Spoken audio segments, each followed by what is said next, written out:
Hello friends, welcome to RRT coaching classes. आज हम class 10th board NCERT का chapter 12 surface area and volume वाला chapter start करेंगे, क्षेत्रफल और आयतन वाला। ठीक है, तो सबसे पहले हम उसका इंट्रोडक्शन लेंगे, उसके जितने भी फॉर्मूले होते हैं सारे फॉर्मूले। तो इस क्लास में हम फॉर्मूले करेंगे। देखो फॉर्मूले किस किस का होता है। चलो सबसे पहले अपन वृत्त से स्टार्ट करते हैं।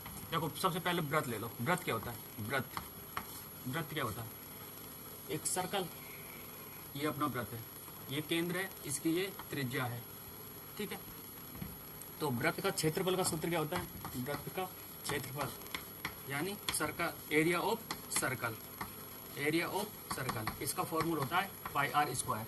ठीक है, और ऐसे ही वृत्त की परिधि, वृत्त की परिधि, वृत्त की परिधि क्या होती है? वृत्त की परिधि क्या होती है? 2 पाई आर। ठीक है, ये तो हो गया वृत्त। इसके बाद अपन लेते हैं, चलो ये ले लेते हैं, ये क्या है? वर्ग। क्या है? वर्ग।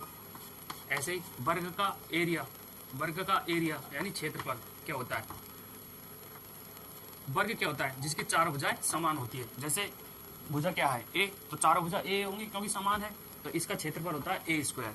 ठीक है, और इसकी परिमाप निकाले, इसका परिमाप, परिमाप मतलब पैरामीटर, पैरामीटर निकालेंगे तो मतलब परिमाप होता क्या है? अगर इसकी चार भुजाएं तो चार भुजाओं का योग, पांच भुजाएं तो पांच भुजाओं का योग, मतलब जितनी भुजाएं उनका सबका योग करना, वो होता परिमाप। ठीक है, तो कितनी भुजाएं? चार, और चारों समान है तो चार ए हो जाएगी। ठीक है, ये हो गया अपना वर्ग का।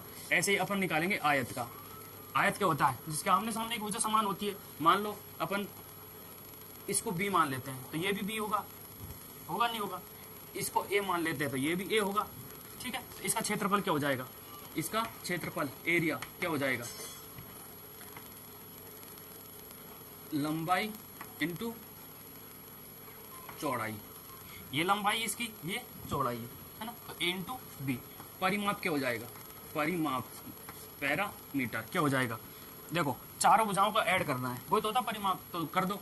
जैसे ए प्लस बी प्लस ए प्लस बी, ए प्लस बी प्लस ए प्लस बी, तो 2 ए है तो 2 ए प्लस 2 बी है तो 2 बी, 2 कॉमन ले लेंगे तो ए प्लस बी क्या आ गया? 2 इंटू ए प्लस बी, यानी 2 इंटू ए क्या है? चौड़ाई, ये लंबाई, प्लस बी क्या है? लंबाई या चौड़ाई, तो 2 इंटू लंबाई प्लस चौड़ाई, ये फॉर्मूला होता है। ठीक है, तो आयत हो गया, वर्ग हो गया और वृत्त हो गया। ठीक है, ये तो अपना जैसे आप लोगों ने पढ़ा होगा क्लास 9th में, है ना। अभी अपन पढ़ेंगे 3D वाले। ठीक है, जैसे कि एक होता है अपने पास बेलन। बेलन क्या होता है? बेलन, बेलन होता है ऐसा, ये होता है बेलन। ठीक है, अगर बेलन खोखला है, मतलब पूरी तरह खोखला है, अगर अपन को जैसे पृष्ठीय क्षेत्रफल निकाल, पृष्ठीय क्षेत्रफल क्या होता है? मतलब साइड साइड का क्षेत्रफल ओनली, वो होता है क्षेत्रफल, है ना। इसको हिंदी में बोलते हैं वक्र पृष्ठ का क्षेत्रफल। एक होता है वक्र पृष्ठ, बेलन के वक्र पृष्ठ का क्षेत्रफल। वक्र पृष्ठ का क्षेत्रफल क्या हो जाएगा? 2 पाई आर एच। एक चीज ध्यान रखना, पाई की वैल्यू हम 22/7 ले सकते हैं या फिर 3.14 ये ले सकते हैं, दोनों में से कोई भी ले सकते हैं। ठीक है, पाई की वैल्यू 22/7 या 3.14 ले सकते हैं। ठीक है, तो बेलन का पृष्ठीय क्षेत्रफल होगा। बेलन का कुल पृष्ठीय क्षेत्रफल निकालेंगे तो कुल पृष्ठीय क्षेत्रफल क्या होता है? मतलब साइड का तो लेंगे और ऊपर नीचे का और लेंगे, ये होता है अपना संपूर्ण पृष्ठ का क्षेत्रफल। तो बेलन का संपूर्ण पृष्ठ का क्षेत्रफल, बेलन के संपूर्ण पृष्ठ का क्षेत्रफल क्या हो जाएगा? मतलब वक्र पृष्ठ का तो ही है। ठीक है, वक्र पृष्ठ का ही है, इसमें ऐड किसका करना है? नीचे का और ऊपर का। ये क्या होता है? ये क्या है? एक वृत्त तो है, ये भी वृत्त है, ये भी वृत्त है, तो वृत्त का क्षेत्रफल क्या होता है? Pi r square. तो ये पाई आर स्क्वायर, ये पाई आर स्क्वायर, दोनों ऐड करेंगे, pi r square plus pi r square, तो 2 pi r h plus pi r square, 2 pi r square, 2 pi और आर कॉमन आ रहा है तो 2 पाई आर कॉमन ले लेंगे, इधर एच बच जाएगा, इधर एक आर बच जाएगा, तो फॉर्मूला क्या हो जाएगा? 2 pi r into h plus are.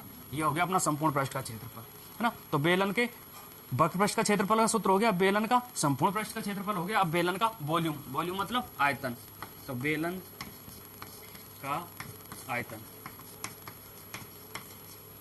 बेलन के आयतन का सूत्र क्या हो जाएगा? पाई आर स्क्वायर एच, ये बेलन के आयतन का सूत्र। ठीक है, ये हो गया अपने पास बेलन। अब बेलन के बाद अगर आपको उतारना है तो वीडियो को पॉज करके फिर उतार लेना, ठीक है।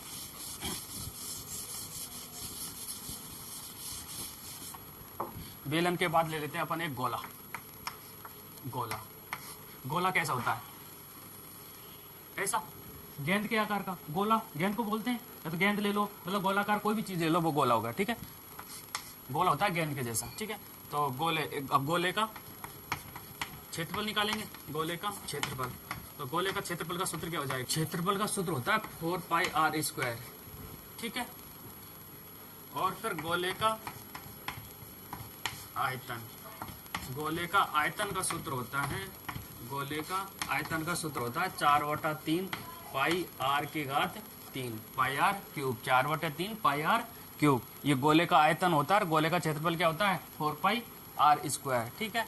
ऐसे ही अगर मान लो जैसे ये तो हो गया गोला, अगर मैं इसको आधा काट दूं, इसको मैं बीच में से ऐसे काट दूं, तो ये अर्धगोला बन जाएगा। तो अर्धगोला ऐसे बनेगा? बनेगा नहीं बनेगा। अब अर्धगोले का क्षेत्रफल निकालेंगे, मान लो अपन, तो अर्धगोले, अब अर्धगोले का अपना वक्र पृष्ठ का क्षेत्रफल भी आ जाएगा, संपूर्ण पृष्ठ का क्षेत्रफल भी आएगा, क्योंकि देख गोला है, गोला में तो ओनली साइड है, बस कुछ भी नहीं है। तो ये तो वक्र पृष्ठ का ही आएगा। इसमें तो कुछ भी मान लो, संपूर्ण पृष्ठ का बोल दो इसको या वक्र पृष्ठ का बोल दो, लेकिन संपूर्ण पृष्ठ ही पूरा है, वही है, तो वक्र का आ जाएगा। लेकिन इसमें तो देखो, ये तो वक्र आ गया और इसमें और आ गया एक, क्या आ गया? एक वृत्त, है ना। तो इसका वक्र पृष्ठ का भी आएगा और संपूर्ण पृष्ठ का क्षेत्रफल भी आएगा। तो अर्धगोले का वक्र पृष्ठ का क्षेत्रफल, अर्धगोले का वक्र पृष्ठ का क्षेत्रफल हो जाएगा 2πr²। और अर्धगोले का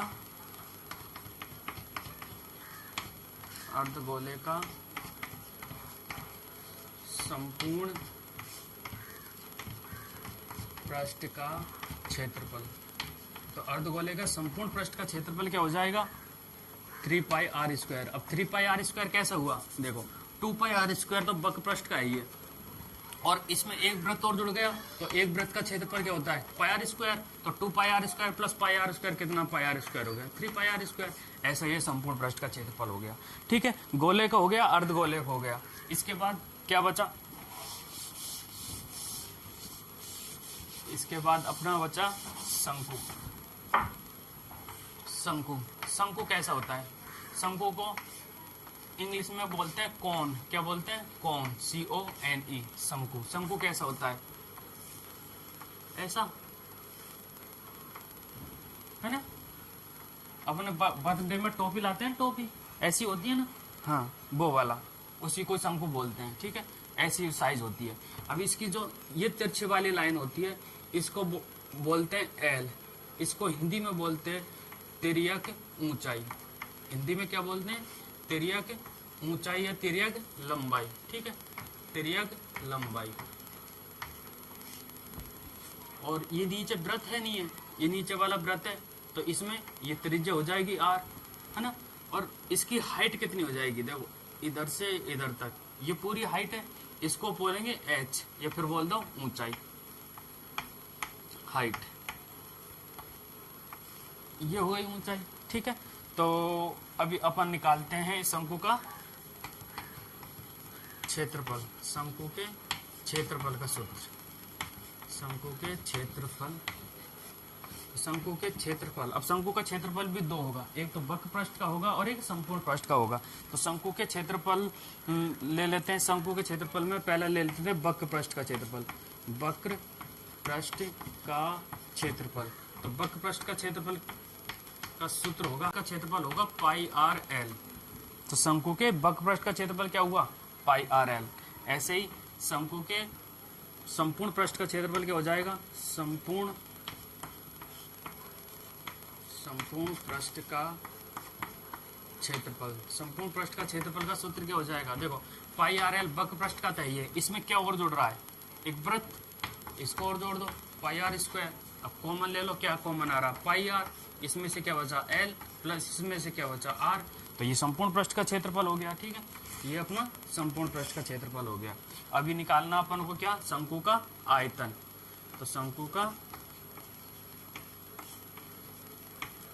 का आयतन, शंकु का आयतन का सूत्र होता है 1/3 पाई r की घात 3। ठीक है, एक ये होता है फॉर्मूला। तो अपन ने चैप्टर 12 का अधिकतर सारे फॉर्मूले पढ़ लिए हैं, है ना। तो अगर इनके बाद भी कोई फॉर्मूला रह जाता है तो जब मैं प्रश्नावली करवाऊंगा तो तब बता दूंगा और सब कुछ। ठीक है, थैंक यू। ये और सब उतार लेना, याद कर लेना। उसके बाद कल से अपन चैप्टर स्टार्ट करेंगे प्रश्नावली 12.1। ठीक है, थैंक यू।